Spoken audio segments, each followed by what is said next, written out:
ನಮಸ್ಕಾರ ಸ್ನೇಹಿತರೆ, ನಿಮ್ಮೆಲ್ಲರಿಗೂ SR ಟಿವಿ ಕನ್ನಡ ಚಾನೆಲ್ಗೆ ಸ್ವಾಗತ ಸುಸ್ವಾಗತ.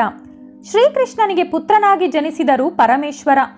ಹೌದು, ಶ್ರೀಕೃಷ್ಣ ಪರಮಾತ್ಮರು ಶಿವನನ್ನು ತನ್ನ ಪುತ್ರನಾಗಿ ಪಡೆಯಲು ಗಾಢವಾದ ತಪಸ್ಸು ಮಾಡುತ್ತಾರೆ.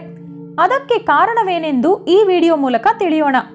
ಶ್ರೀಕೃಷ್ಣ ಪರಮಾತ್ಮರು ಮಹಾಭಾರತದಲ್ಲಿ ಸಾಧಾರಣ ಮನುಷ್ಯನಂತೆ ಶುರುವಾಗಿ ಕೊನೆಗೆ ಮಹಿಮೆಗಳನ್ನು ಪ್ರದರ್ಶಿಸುವ ದೇವರಂತೆ ಕೀರ್ತಿ ಗಳಿಸುತ್ತಾರೆ. ಆದ್ದರಿಂದಲೇ ಶ್ರೀಕೃಷ್ಣರೂ ಸಹ ಸಾಧಾರಣ ವ್ಯಕ್ತಿಯಂತೆ ತುಂಟಾಟಗಳನ್ನು ಆಡುತ್ತಾ ಶತ್ರುಗಳೊಂದಿಗೆ ಯುದ್ಧ ಮಾಡುತ್ತಾ ಸಮಯ ಕಳೆದಿದ್ದಾರೆ.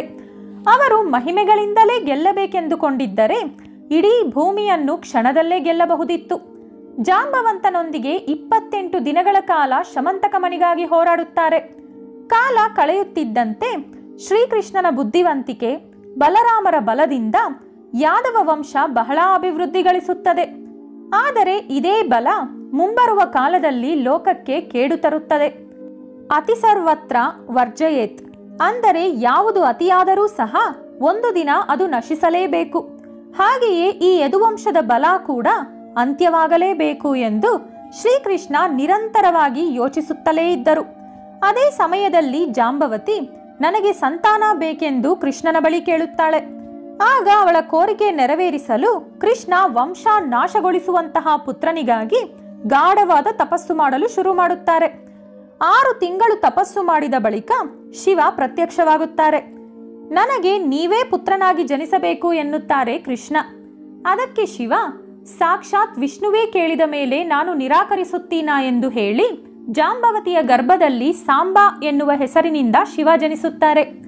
ಶಿವ ಲಯಕಾರಕ, ಡೆಸ್ಟ್ರಾಯರ್, ಅಂದರೆ ಈ ಸೃಷ್ಟಿಯನ್ನು ತನ್ನೊಳಗೆ ಐಕ್ಯವಾಗಿಸಿಕೊಳ್ಳುವವರು. ಕೇವಲ ಅವರಿಂದ ಮಾತ್ರ ಎದುರಿಲ್ಲದಿರುವ ಯಾದವ ವಂಶವನ್ನು ಲಯಗೊಳಿಸಲು ಸಾಧ್ಯ. ಆದ್ದರಿಂದಲೇ ತನ್ನ ಪುತ್ರನಾಗಿ ಶಿವನೇ ಬೇಕೆಂದು ತಪಸ್ಸು ಮಾಡುತ್ತಾರೆ ಶ್ರೀಕೃಷ್ಣ ಪರಮಾತ್ಮ.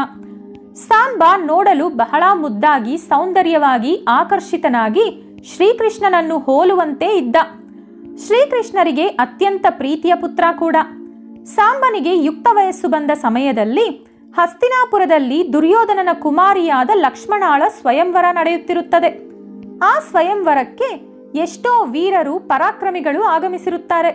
ಆದರೆ ಸಾಂಬನಿಗೆ ಮುಂಚೆಯಿಂದಲೇ ಲಕ್ಷ್ಮಣ ಎಂದರೆ ಮಹಾಪ್ರೀತಿ. ಅವಳ ಸ್ವಯಂವರಕ್ಕಾಗಿಯೇ ಬಹಳ ವರ್ಷಗಳಿಂದ ಕಾಯುತ್ತಿರುತ್ತಾನೆ. ಸ್ವಯಂವರಕ್ಕೆ ಬಂದ ಸಾಂಬ ಲಕ್ಷ್ಮಣಾಳನ್ನು ಅಪಹರಿಸಿ ಕರೆದೋಗುತ್ತಾನೆ.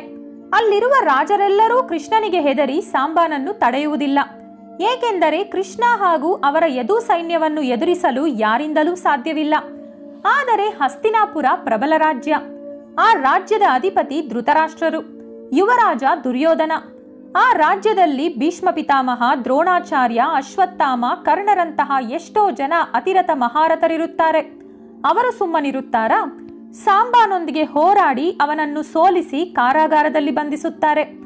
ಈ ವಿಷಯ ತಿಳಿದ ಬಲರಾಮರು ಹಸ್ತಿನಾಪುರದ ಸಮೀಪಕ್ಕೆ ಧಾವಿಸಿ ಅಲ್ಲಿಂದ ದುರ್ಯೋಧನನಿಗೆ, ನೀನು ಬಂಧಿಸಿರುವುದು ಶ್ರೀಕೃಷ್ಣನ ಪ್ರೀತಿಯ ಪುತ್ರನಾದ ಸಾಂಬನನ್ನು, ಅವನನ್ನು ಇದೀಗಲೇ ಬಿಡುಗಡೆಗೊಳಿಸು ಎಂಬ ಸಂದೇಶ ಕಳುಹಿಸುತ್ತಾರೆ. ಆದರೆ ದುರ್ಯೋಧನ ಬಲರಾಮರ ಸಂದೇಶಕ್ಕೆ ತಲೆಕೆಡಿಸಿಕೊಳ್ಳದೆ ತನ್ನ ಮಗಳ ಸ್ವಯಂವರ ಮತ್ತೆ ಶುರು ಮಾಡುತ್ತಾನೆ. ಅದರಿಂದ ಕೋಪಗೊಂಡ ಬಲರಾಮರು ತನ್ನ ಹಾಲ ಆಯುಧದಿಂದ ಹಸ್ತಿನಾಪುರದ ಮೇಲೆ ದಾಳಿ ಮಾಡುತ್ತಾರೆ. ಆ ಏಟಿಗೆ ಹಸ್ತಿನಾಪುರ ಅಲ್ಲೋಲ ಕಲ್ಲೋಲವಾಗುತ್ತದೆ. ಮನೆಗಳು ಮುರಿದು ಬೀಳುತ್ತದೆ. ಭೂಕಂಪ ಸಂಭವಿಸಿದಂತೆ ಇರುತ್ತದೆ ಆ ವಾತಾವರಣ. ಹಸ್ತಿನಾಪುರದ ಅರಮನೆಯೂ ಸಹ ಅಲುಗಾಡುತ್ತದೆ. ಅದರಿಂದ ಹೆದರಿದ ದುರ್ಯೋಧನ ಬಲರಾಮರ ಬಳಿ ಕ್ಷಮೆ ಯಾಚಿಸುತ್ತಾನೆ. ದುರ್ಯೋಧನ ಬಲರಾಮರ ಬಳಿ ಒಂದು ಕಾಲದಲ್ಲಿ ಕೆಲ ಸಮಯ ಶಿಷ್ಯನಾಗಿರುತ್ತಾನೆ. ಆ ವಿಷಯ ನೆನಪಿಗೆ ಬಂದು ದುರ್ಯೋಧನನನ್ನು ಕ್ಷಮಿಸುತ್ತಾರೆ ಬಲರಾಮ. ನಂತರ ದುರ್ಯೋಧನ ಲಕ್ಷ್ಮಣಾಳನ್ನು ಸಾಂಬನಿಗೆ ಕೊಟ್ಟು ವಿವಾಹವಾಗಿಸುತ್ತಾನೆ. ಈ ರೀತಿ ಕತೆ ಸುಖಾಂತ್ಯವಾಗುತ್ತದೆ. ನೋಡಿದ್ರಲ್ಲ ಸ್ನೇಹಿತರೆ, ಇನ್ನೂ ಈ ರೀತಿಯಾದ ಕುತೂಹಲಕಾರಿ ಮಾಹಿತಿ ತಿಳಿಯಲು ತಪ್ಪದೇ ನಮ್ಮ ಚಾನೆಲ್ ಸಬ್ಸ್ಕ್ರೈಬ್ ಮಾಡ್ಕೊಳ್ಳಿ. ಹಾಗೆಯೇ ಈ ವಿಡಿಯೋ ನಿಮಗೆ ಇಷ್ಟವಾದಲ್ಲಿ ಲೈಕ್ ಹಾಗೂ ಶೇರ್ ಮಾಡುತ್ತಾ ನಿಮ್ಮ ಅನಿಸಿಕೆ, ಅಭಿಪ್ರಾಯಗಳನ್ನು ಕಮೆಂಟ್ ಮೂಲಕ ನಮ್ಮೊಂದಿಗೆ ಹಂಚಿಕೊಳ್ಳಿ. ಧನ್ಯವಾದಗಳು.